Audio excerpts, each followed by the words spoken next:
റോയ് സാറേ, അന്ന് മരിച്ചാ മതിയായിരുന്നു എന്നൊരു തോന്നലാ. അതെന്തിപ്പോ അങ്ങനെ തോന്നാൻ? പണിയെടുത്ത് മരിച്ചു സാറേ. ആരും ഇല്ലാതെ ഒറ്റയ്ക്ക് ഇത് നടത്താൻ എനിക്ക് പറ്റണില്ല. അല്ല, ആനന്ദൻ ടോണി ഉണ്ടല്ലോ. അതുങ്ങളുണ്ടായിട്ടും കാര്യമില്ല. ടോണി വന്നാ ഫോണുമേല, പിന്നെ ആനന്ദേട്ടൻ വന്നാ അതിനെ നോക്കാൻ തന്നെ വേറെ ആള് വേണം. ഈയുള്ള നിലയെല്ലാം കയറി ഇറങ്ങി എൻ്റെ നടുവിളി. ആ സാറ പോയ പോക്കെ എന്ത് പരിപാടിയാണോ അവള് കാണിച്ചത്? ശരിയാ, കഷ്ടായി. ഇവിടെ കഷ്ടാവൊന്നുമില്ല, ഞാൻ വേറെ ആളെ കൊണ്ടുവരും. ഇത് കുറച്ചു ദിവസം മുമ്പ് സാറ് പറഞ്ഞ, എന്നിട്ട് ഇതുവരെ ആളെത്തിയില്ല. ഇനിയും ഇവിടെ ആള് വന്നില്ലെങ്കിൽ എനിക്ക് പോയി ചാവാതെ വേറെ വഴിയില്ല. നീ കിടന്ന് ചാവാതെ നമുക്ക് വഴിയുണ്ടാക്കുന്നു. സാറ് ഉണ്ടായിരുന്നെങ്കിൽ എൻ്റെ പണി മാത്രം നോക്കിയാൽ മതിയാ. ഇത് ഇവിടെ വരുന്ന മലയാളി സാഹിബന്മാരുടെ ഇംഗ്ലീഷിന് മുഴുവൻ മറുപടി അറിയേണ്ട അവസ്ഥയായി. സുനിലെ, പോയവള് പോയി, ഇനി അവളുടെ കാര്യം ഇവിടെ കേട്ടു പോരുത്. ഇല്ല, സാറമ്മയ്ക്ക് ഒരാളെ കിട്ടുന്നവരെ റോയിച്ച ഇവിടെ നിന്നാ മതി. എനിക്ക് 100 കൂട്ടം പണിയുണ്ട്. ഞാനിവിടെ വന്നു കഴിഞ്ഞാൽ എന്നും ഈ കോഫി ഷോപ്പിന്റെ മുതലാളിയായിട്ട് മാത്രം ഞാനിരിക്കും. ഇവിടെ ഇരിക്കാണ്ട് 100 കൂട്ടം പണിക്ക് ഓടിയിട്ട് വരുമ്പോൾ ഈയുള്ള കോഫി ഷോപ്പും പോവും. ഞാൻ പറഞ്ഞില്ല എന്ന് വേണ്ട. ജീവൻ രക്ഷിച്ച നന്ദി കൊണ്ടൊന്നുമല്ല ഞാൻ ഇത് പറയുന്നത്. എന്തോ ഒരിഷ്ടം എനിക്ക് റോയിച്ചനോടുള്ളതുകൊണ്ടാ. എടാ, നീ പറയുന്നത് എനിക്ക് മനസ്സിലാവാണ്ടല്ല, നിന്റെ ബുദ്ധിമുട്ടും എനിക്ക് മനസ്സിലാവുന്നുണ്ട്. അവൾക്ക് ഓരോരാളെ കിട്ടണ്ടേ? നീ ഒന്ന് ക്ഷമിക്ക്, നമുക്ക് ശരിയാക്കാം. റോയിച്ച, എൻ്റെ പരിചയത്തിലൊരു കക്ഷിയുണ്ട്, നല്ല പയ്യനാ. ഹോട്ടൽ മാനേജ്മെന്റ് ആണോ? അതൊന്നും പഠിച്ചിട്ടില്ല. പക്ഷേ ഒരു ഹോട്ടലൊക്കെ അവനെ ഏൽപ്പിച്ചു കഴിഞ്ഞാൽ അവൻ നിന്ന് മാനേജ് ചെയ്യണമെന്ന് കാണണം. ഇന്നാൾ ഞാൻ ഒരു ചായ കുടിക്കാൻ അവിടെ കയറിയപ്പോൾ അവൻ വെറുതെ നിന്ന് മാനേജ് ചെയ്യണം കണ്ടിട്ട് എൻ്റെ കണ്ണ് തള്ളിപ്പോയി. അതെന്താ?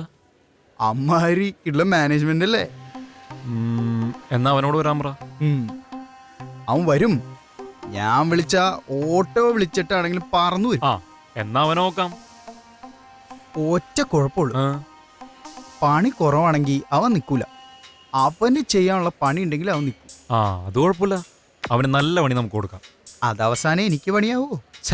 എന്താടാ, ഞാനങ്ങനെ ചെയ്യോടാ. ദേ ഒരു കസ്റ്റമർ വന്നു, വേഞ്ചല്. റോയിച്ച, ദേ ആ ഗ്ലാസ് ഒന്ന് കഴുകി വെച്ച്. ഞാൻ ദേ വന്നു.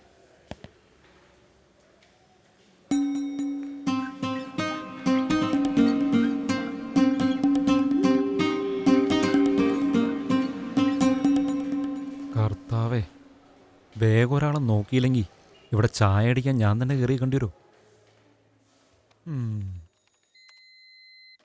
ഇന്നും റോയിച്ചൻ പുറത്തുണ്ടോ? ഇല്ല. ആശ്വാസം.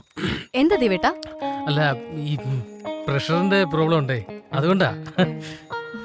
പിന്നെ പാറു ഇവിടെ യാതൊരു ബുദ്ധിമുട്ടും ഉണ്ടാവില്ല കേട്ടോ. എന്തെങ്കിലും ബുദ്ധിമുട്ടുണ്ടെങ്കിൽ ഈ ദേവേട്ടനെ പറഞ്ഞാ മതിയേ. ഇവിടെ വേറെ എന്ത് ബുദ്ധിമുട്ട് എനിക്ക് ഉണ്ടാവാനാ? അതെന്താ പാറു അങ്ങനെ പറഞ്ഞ? അങ്ങനല്ല, ദേവേട്ടനല്ല ഇവിടെ ഉള്ളേന്ന് പറയായിരുന്നു. അങ്ങനെ. പിന്നെ പണിയൊക്കെ ഞാൻ പഠിപ്പിച്ചു തരാം, ഒന്നും വിഷമിക്കണ്ട, എളുപ്പമാ കേട്ടോ. താങ്ക്സ് ദേവേട്ടാ. പിന്നെ ദേവേട്ടനോട് പിണക്കൊന്നുമില്ലല്ലോ അല്ലേ? ഉണ്ട്, ദേവേട്ടന് പിണക്കം ഉണ്ട്. എന്തിനാ നമ്മൾ തമ്മിലുള്ളത് പോയി റോയിയോട് പറയുന്നത്? ഇതൊക്കെ മനസ്സിൽ സൂക്ഷിച്ചു വെക്കേണ്ട കാര്യങ്ങളല്ലേ?